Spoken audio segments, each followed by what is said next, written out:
नमस्कार, NMF news पर आप सभी का बहुत स्वागत। मैं हूं आपके साथ अभिषेक पुंडी। आज हम पहुंचे हैं उत्तर प्रदेश के शामली जिले में। इस शामली जिले को चीनी की राजधानी और गुड़ की नगरी भी कहा जाता है, क्योंकि भारत दुनिया में सबसे ज्यादा गन्ने का उत्पादन करता देश है और उसमें से भी शामली जिला सबसे ज्यादा योगदान देता है। सबसे ज्यादा गन्ना शामली जिले में होता है। साथ ही शामली जिले में सबसे पुरानी चीनी मिलें और सबसे ज्यादा चीनी मिलें भी हैं। जो शामली में आज हम हैं, सबसे पुरानी सहकारी मिल 1933 में सबसे पहले यहीं लगी थी और सबसे ज्यादा चीनी मिलें, लगभग 11 चीनी मिलें इस जिले में फिलहाल मौजूद हैं। बहुत सारी मिलें बंद थी, बहुत सारी मिलों का पेमेंट गन्ने का नहीं आता था वक्त पर, लेकिन योगी सरकार के आने के बाद 2017 के बाद से किसानों को यहां पर दोगुना पेमेंट मिला है और जो गन्ने की उत्पादकता है उसमें भी बढ़ोतरी हुई है। तो आज हम बात करेंगे किसानों से कि कैसे 2017 से पहले पेमेंट लेट आया करता था और आज जिस तरीके से योगी आदित्यनाथ ने 30 रुपए गन्ने पर बढ़ाने का फैसला लिया है, उससे लोगों के जीवन पर क्या कुछ असर पड़ने वाला है।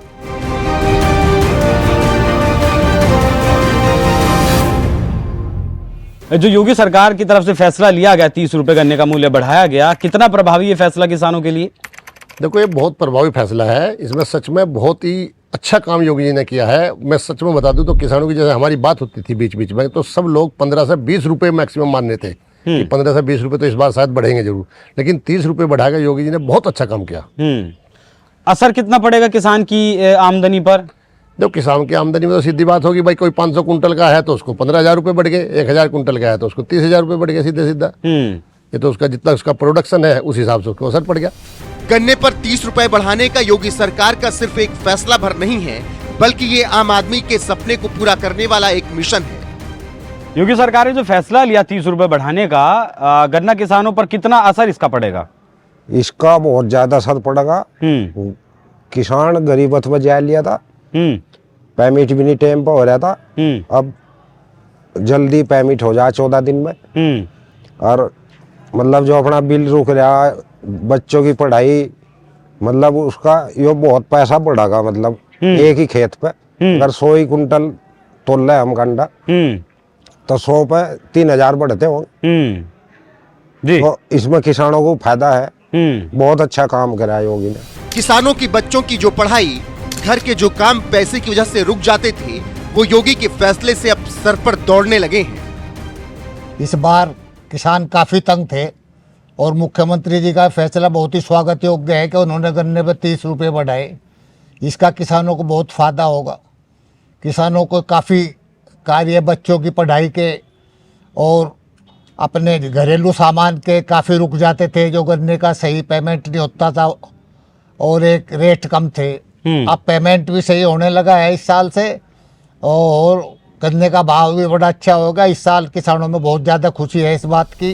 योगी के आने के बाद किसानों को सिर्फ गन्ने का सही दाम ही नहीं मिला, बल्कि सुरक्षा भी मिली। किसानों को सबसे ज़्यादा फायदा सुरक्षा का हुआ। पहले किसान जो थे रात के समय में अपने खेत में पानी देने नहीं जा सकता था, पानी देखने नहीं जा सकता था।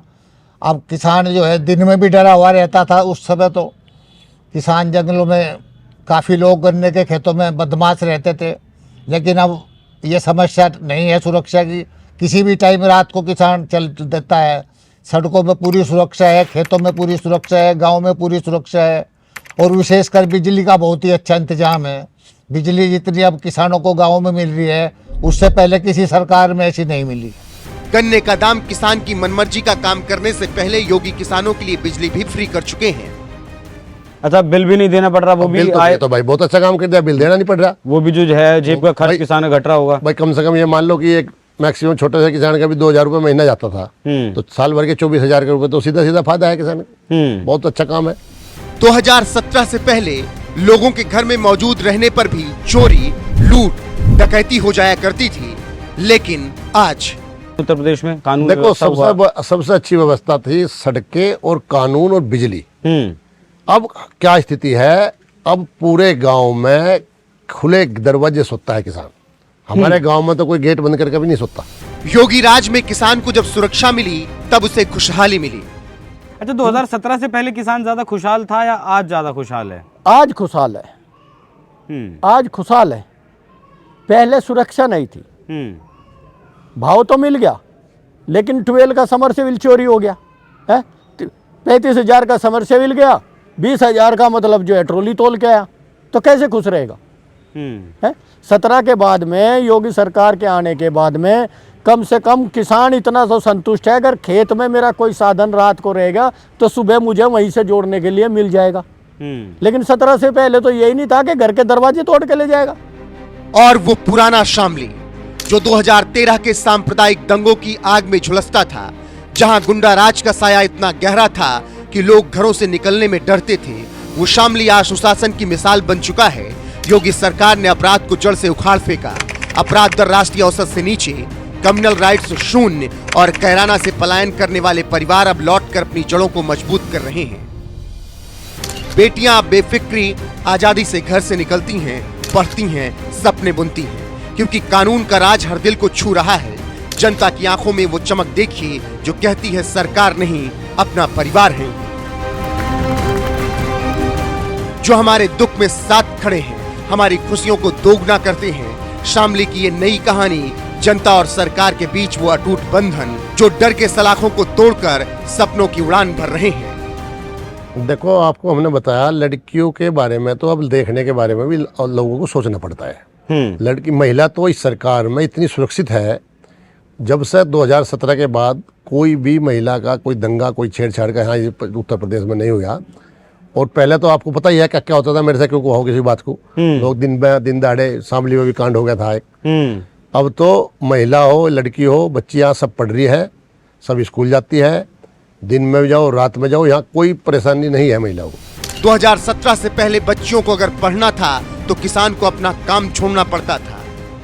17 से पहले क्या था कि एक आदमी को मतलब अपना काम छोड़िए, खेत का हो या नौकरी का हो, कुछ भी हो, अब बच्चों को एजुकेशन देनी है तो उसके साथ जाना है। अब वो तो चिंता खत्म, डबल फायदा हो गया कि नहीं हो गया? बच्चे की पढ़ाई भी पूरी होगी और अपना वो काम भी कर रहा है। लेकिन उससे पहले क्या था, ये हुड़दंग है जिसकी रोक नहीं, डांट नहीं, कुछ नहीं है। 17 के बाद कोई दंगा हुआ नहीं? क्यों? क्योंकि प्रशासन टाइट है। जब ऊपर का हमारा प्रशासन ठीक होगा तो नीचे वाले को तो अपने आप काम करना पड़ेगा। जब नीयत नेक होती है तो मंजिल आसान हो जाती है। मतलब योगी आदित्यनाथ की नीति और नीयत दोनों बढ़िया है, दोनों साफ है, दोनों साफ है। अरे है क्या योगी आदित्यनाथ के पास? जो कुछ वो कर रहा है वो इन्हीं के लिए, तो देश के लिए ही तो कर रहा है। देश के लिए कह लो, उत्तर प्रदेश के लिए कह लो, किसके बारे में सोच रहा है? उसके पीछे कौन घूम रहा है? इन्होंने तो अपना घर भरा कि नहीं भरा?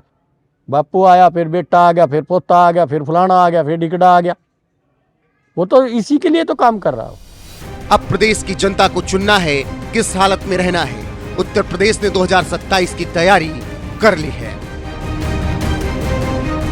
अब 2013 क्यों हुआ? एक बेटी के साथ छेड़छाड़ हुई, फिर वो चीजें बढ़ी और बढ़कर वो कहां तक पहुंची? वो मेरा सरकार का बड़ाई करने का कोई चिट्ठा नहीं। मेरा तो कहना है कि जनता को समझना चाहिए, जनता को समझना चाहिए, जनता को चुनाव करना चाहिए कि आप किस हाल में हो। मुझे तो लग रहा है बहुत अच्छा, और जहाँ आस पास देख रहे हैं वहां भी बहुत अच्छा है। आप बहन बेटियां 4 बजे निकल जाओ, 2 बजे निकल जाओ, 3 बजे निकल जाओ, मॉर्निंग वॉक पे जाती थी लड़कियां?